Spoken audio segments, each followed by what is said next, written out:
Welcome to the Business Spotlight series. My name is Kay Cote, and I'm your podcast host here at Action Coach in Central Texas. Today, I have Nate Ginsburg, founder and CEO of SellerPlex. Nate is also the CEO of Centurica and the co-founder of NTMK Logistics. We're going to be talking about his business, his journey to business ownership, and what it's really like to own and operate a business. If this is your first time on our channel, be sure to like and subscribe to get notifications when we drop episodes like this. Welcome to the show, Nate. It's so good to have you here. Tell us a little bit about yourself. Yeah, thanks for having me on. My entrepreneurial journey started over a decade ago when I moved to Vietnam, actually, to chase the 4-hour work week dream. Um, Fast forward, a lot's happened in the last 12 or so years, and so um, currently am the founder and CEO of SellerPlex, which is an Amazon agency, like a full service Amazon agency working with e-commerce sellers. And then I acquired and am the owner of Centurica, which is a due diligence and quality of earnings provider working with people that are making business acquisitions. And then at the end of 22, co-founded NTMK Logistics, which is a freight forwarding company that is focused on serving e-commerce clients. Hmm. That's really incredible that you're working with these three businesses and kind of what's your secret sauce to kind of keeping everything organized, running so many companies? Yeah, good question. You know, the what's led to any of my success over the years is definitely my ability to recruit and hire and lead really high quality teams. And so that was something that I was kind of very early in my career, got started with hiring for different projects that I was working on, and have really cultivated that capability first myself, and now I have a recruiting department that I really built to, primarily, service my companies. And so yeah, having the ability to, find, recruit, retain amazing people is what, keeps everything going smooth. Oh, definitely. Well, let's kind of like bring the focus to SellerPlex, and I'd love to learn about how many employees do you have currently at SellerPlex, and then are there other partners involved? What's that look like? Yeah, so SellerPlex is a global team. We have, I want to say there's maybe around 80 people around the globe that work in SellerPlex. And so we've got a pretty big team. Our Amazon account management team is in the Philippines. Our supply chain department is in Pakistan. Our Amazon PPC department is in Pakistan. Our accounting department's in India. Our We have a customer service department in South America. So yeah, people in Europe. So it really, spans the globe, and that I started that myself, and then earlier this year actually finalized a partnership with I don't know if you're familiar with Ryan Moran and capitalism.com, but Ryan's he's a good friend here in Austin and has a pretty very like vibrant e-commerce community. He's been like an e-commerce influencer for a really long time, and so yeah, also collaborating now with Ryan and working with more brands and sellers from his community.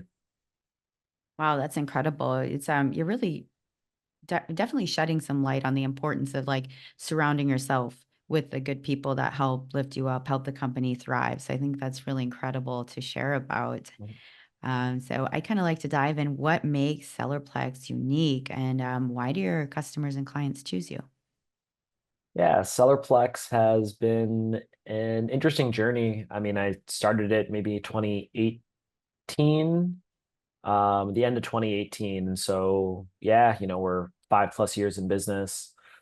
And SellerPlex has really been very like slow and steady. We've never like hockey stick, blown up. We've never like, yeah, kind of experienced that kind of, I mean, it's all relative, but like compared to some, tech companies like rapid growth. But, over the years, I think we've grown on average like 40 or 50% year over year. And, it's slowed a bit as we've gotten bigger, but we're still, tracking to grow.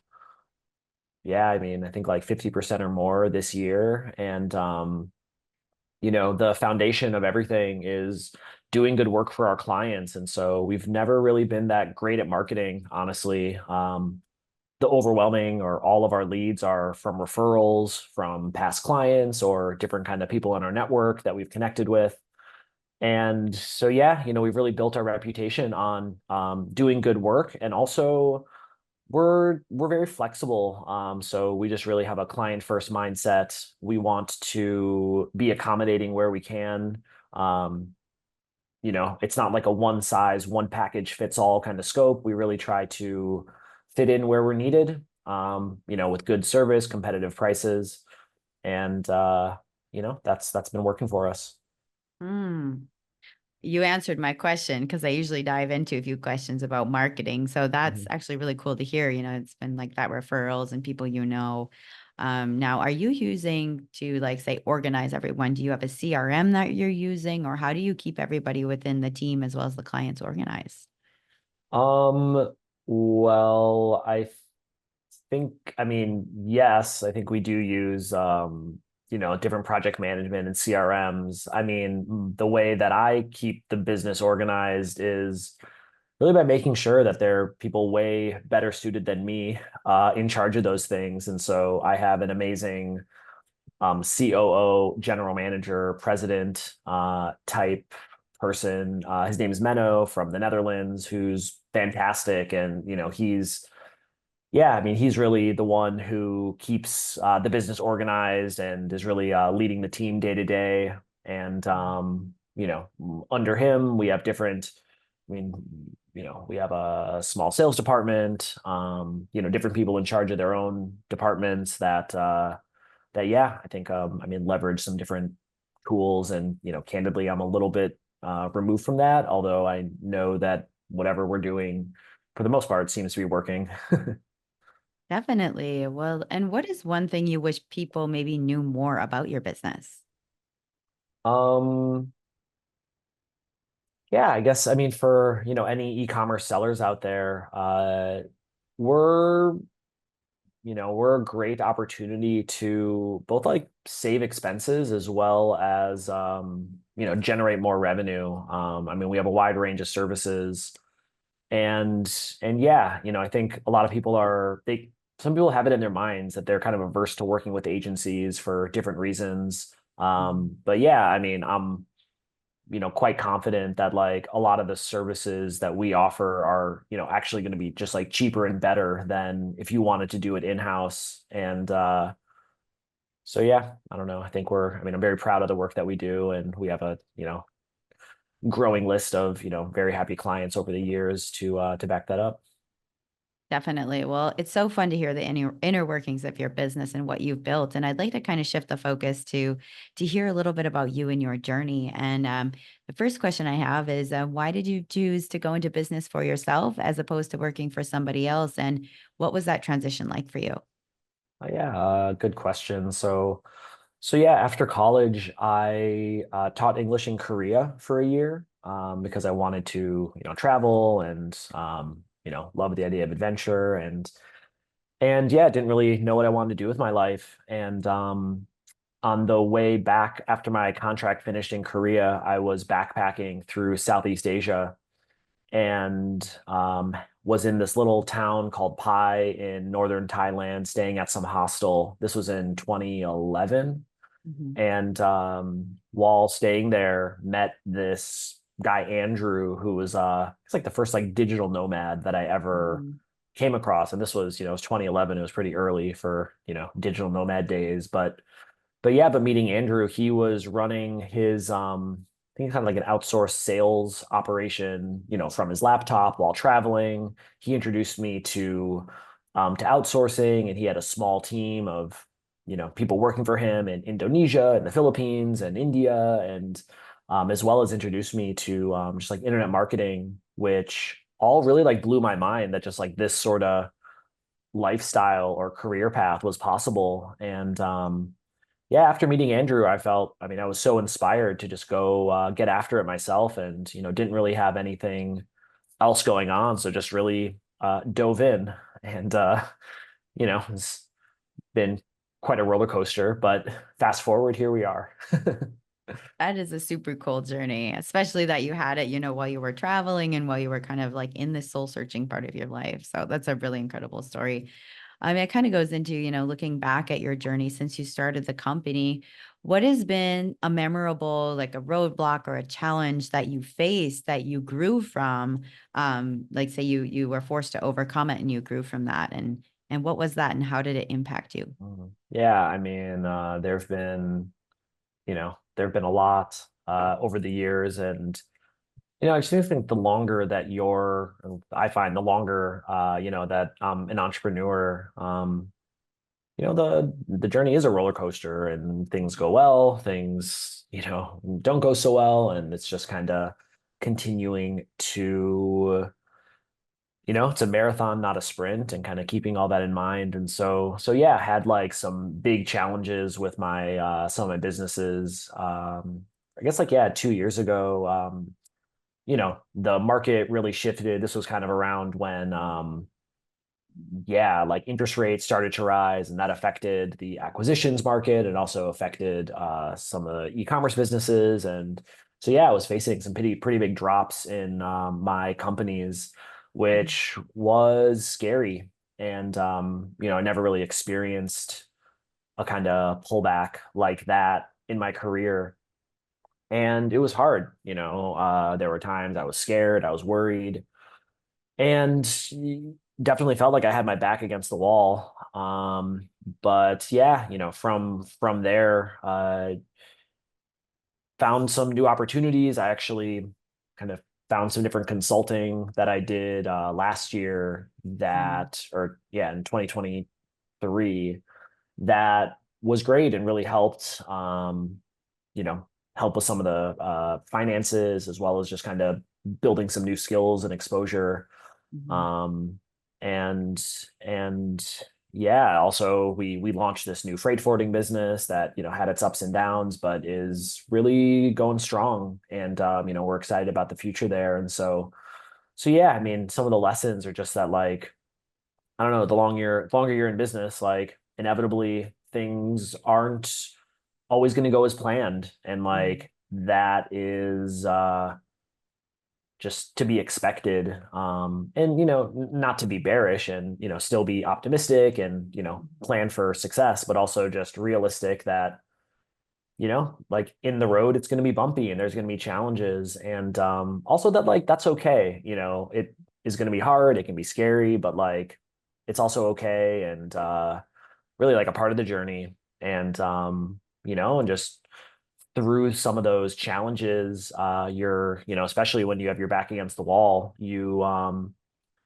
are, your hand is forced in some ways, but then you gives you the opportunity to find, new things, and new projects. And yeah, looking back at that time was certainly challenging, but fast forward a couple of years now, and yeah, I mean, like I'm so much smarter, stronger, more resilient. My portfolio's, more anti-fragile. Yeah, I'm in a much better spot now than I, would have imagined when I was kind of going through that more challenging time.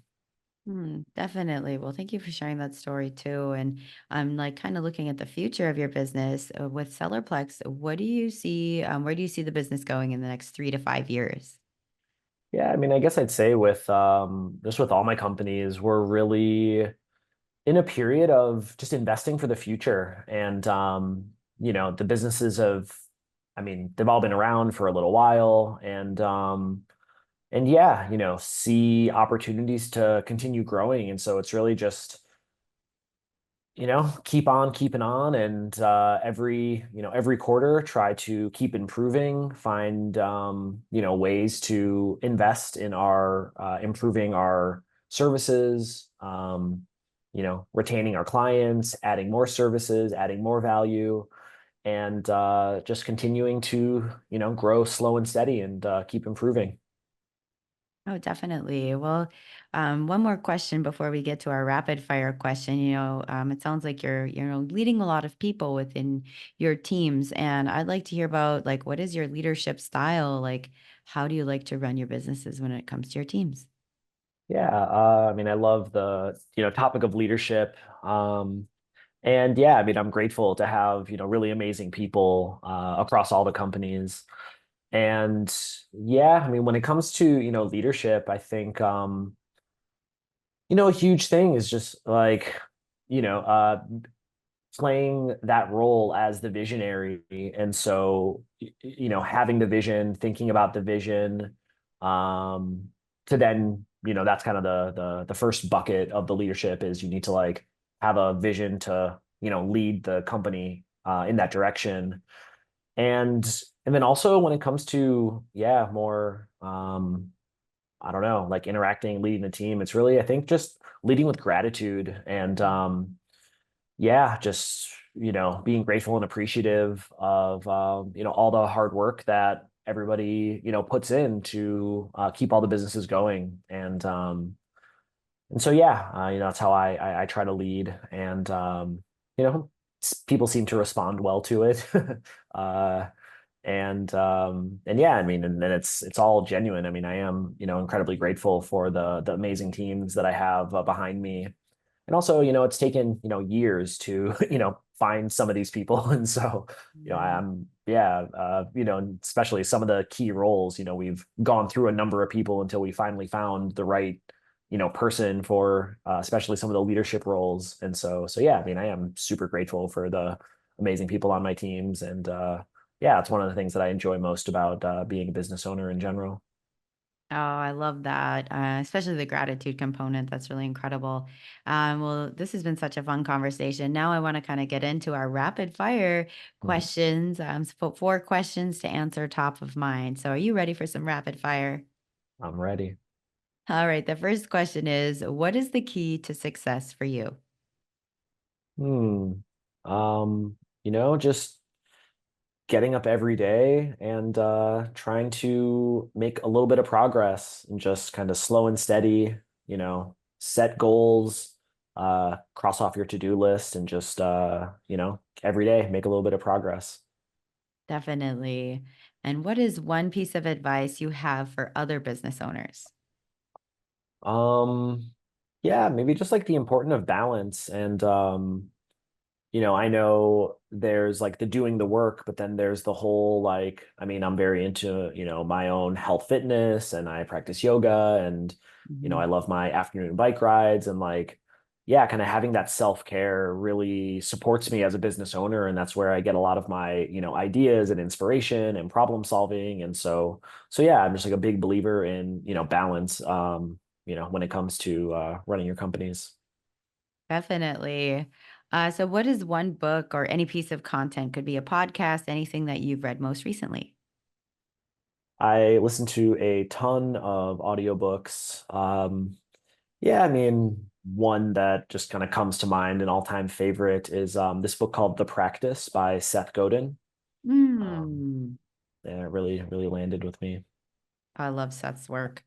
Mhm. And our final question is, if you could choose only one part of your business to rapidly improve overnight, what would it be? Well, first thing that jumps to mind, we are working on building out an AI department that Mhm. we're pretty excited about, how it can impact our company internally, as well as even turn that into a separate service, or even business. And so that's very much a work in progress. But if we could snap my fingers and have that completely built out, I think would be pretty cool. Oh, that sounds really cool too. Before we get to our final question for today, how can people find you online? Yeah, I'm pretty yeah, available on social media, Instagram, LinkedIn, X, Facebook. It's just Nate Ginsburg, everywhere. Okay, wonderful. Well, super excited to stay connected. And our final question for today is, what is most inspiring to you today? Hmm. Most inspiring to me is, yeah, like making the visions happening or making the visions happen and just having the visions for the businesses and putting the things in place and working to just move things forward, little by little, day by day. Awesome. Well, I love that mindset. You've been so inspiring. Thank you so much for taking the time to chat with me and share your knowledge with me today. Well, thanks for having me on.